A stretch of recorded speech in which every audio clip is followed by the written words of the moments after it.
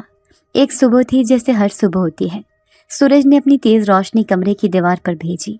اماں نے کچن سے پکارا، اور میں حسب معمول نیند سے بوجھل آنکھوں کے ساتھ جاگ گئی۔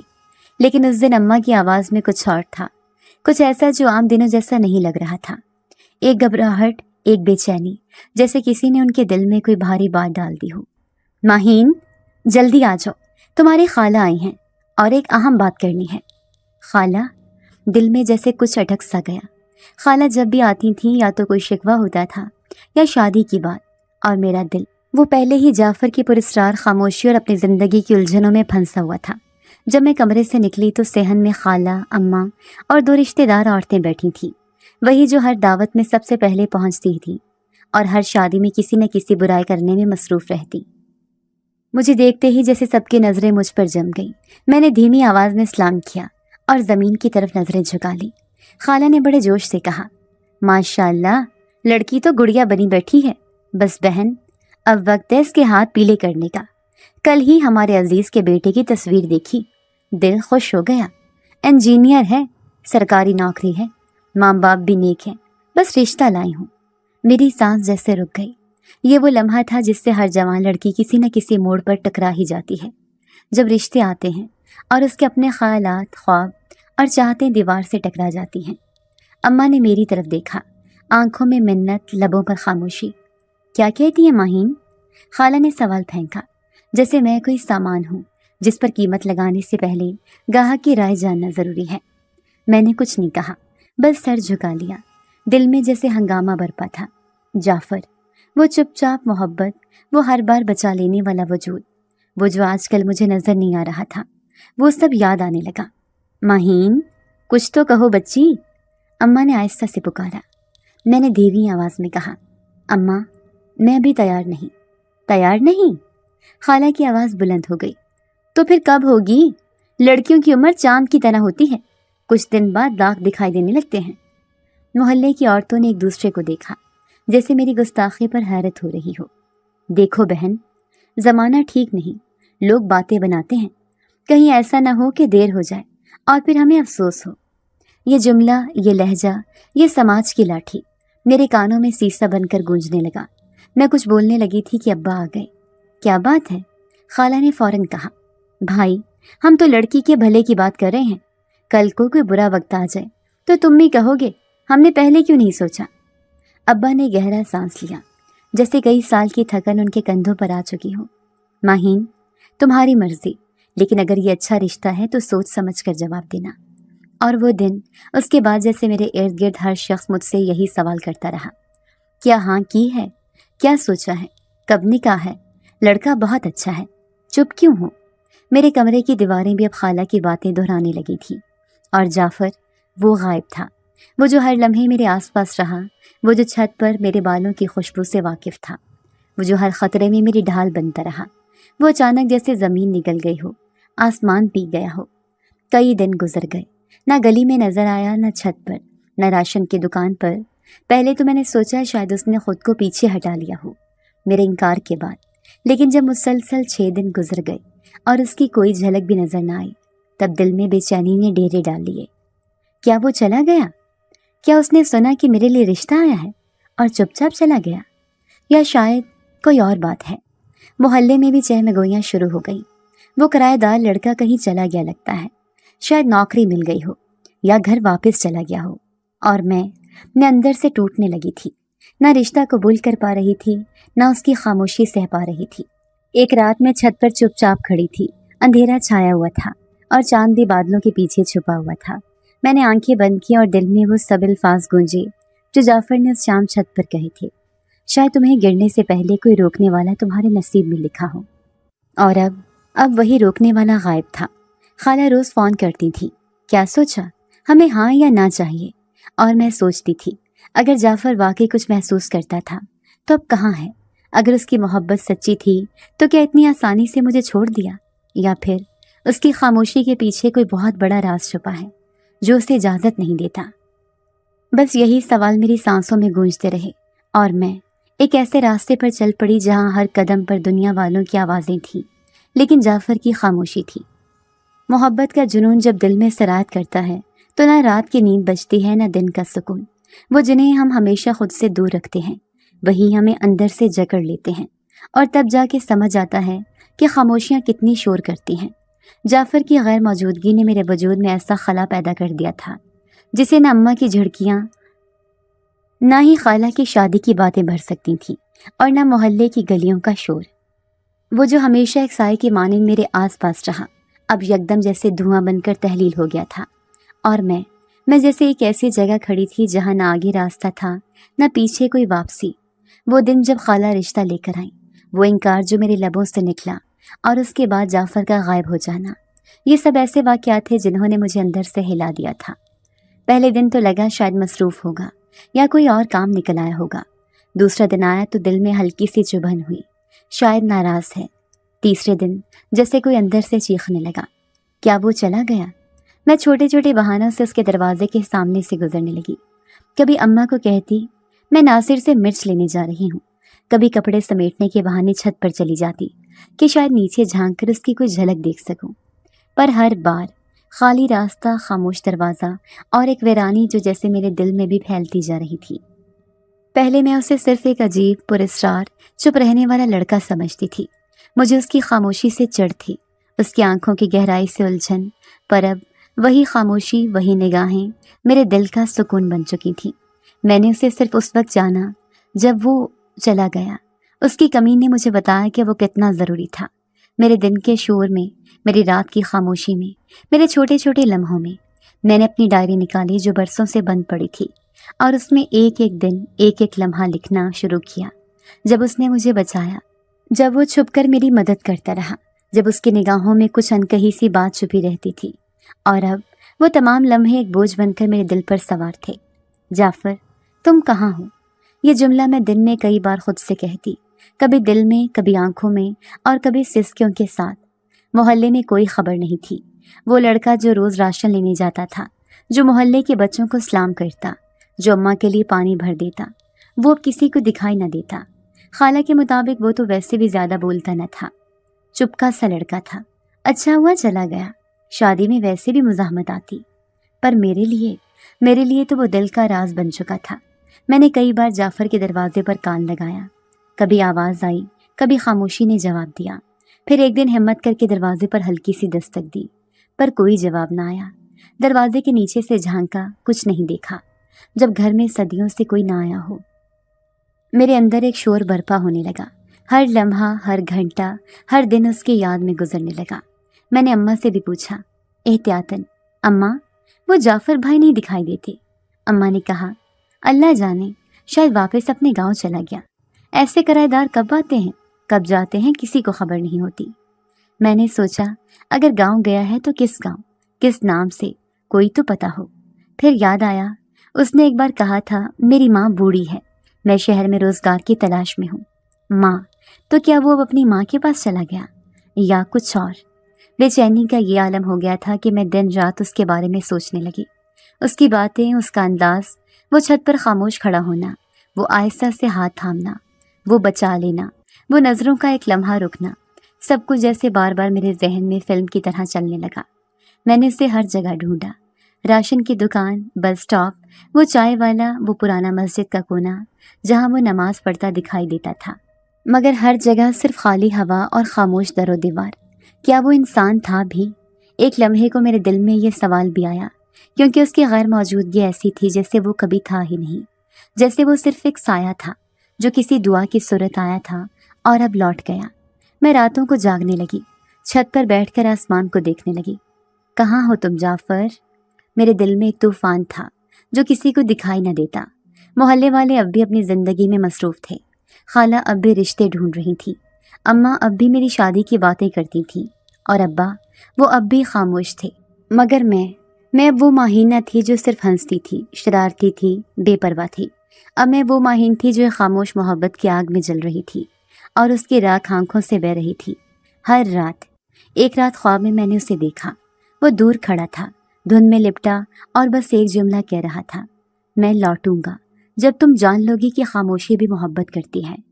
اور میں جاگ گئی، آنکھوں میں نمی، دل میں اضطراب، اور لبوں پر اس کا نام، جعفر۔ کچھ دن بعد وہ جس طرح واپس آیا، وہ لمحہ ہی عجیب تھا۔ میں صحن میں کپڑے سکھا رہی تھی جب اچانک محسوس ہوا جیسے کسی کی نگاہیں پیٹھ میں چبھ رہی ہوں۔ مڑ کر دیکھا تو وہ وہیں کھڑا تھا، وہی جعفر، وہی چپ سا، ساکت مگر کچھ الگ۔ اس کے چہرے پر وہی خاموشی تھی، لیکن آنکھیں، ان میں کچھ تھا جو پہلے کبھی نہ دیکھا تھا، جیسے وہ گہرائی پا چکی ہوں جو انسانی آنکھوں کے بس کی نہیں۔ وہ آہستہ آہستہ چل کر اندر آیا اور بغیر کچھ کہے بس میرے سامنے کھڑا ہو گیا۔ میرے ہونٹوں پر کچھ الفاظ آ کر اٹک گئے۔ میں کہنا چاہتی تھی کہاں تھے تم، کیوں چلے گئے تھے، لیکن میرے لب جیسے قفل ہو چکے تھے۔ میں بس اسے دیکھتی رہی اور وہ مجھے۔ پھر اس نے نرمی سے کہا ماہین، ایک سوال کا جواب دو۔ میری سانس رک گئی۔ اگر میں انسان نہ ہوا تو؟ میری آنکھیں حیرت سے پھیل گئیں اور دل نے ایک لمحے کو دھڑکنا چھوڑ دیا۔ میں ہنسی، ایک عجیب ڈری ڈری سی ہنسی، جیسے دل خوف زدہ ہو اور دماغ مذاق سمجھے۔ کیا مطلب؟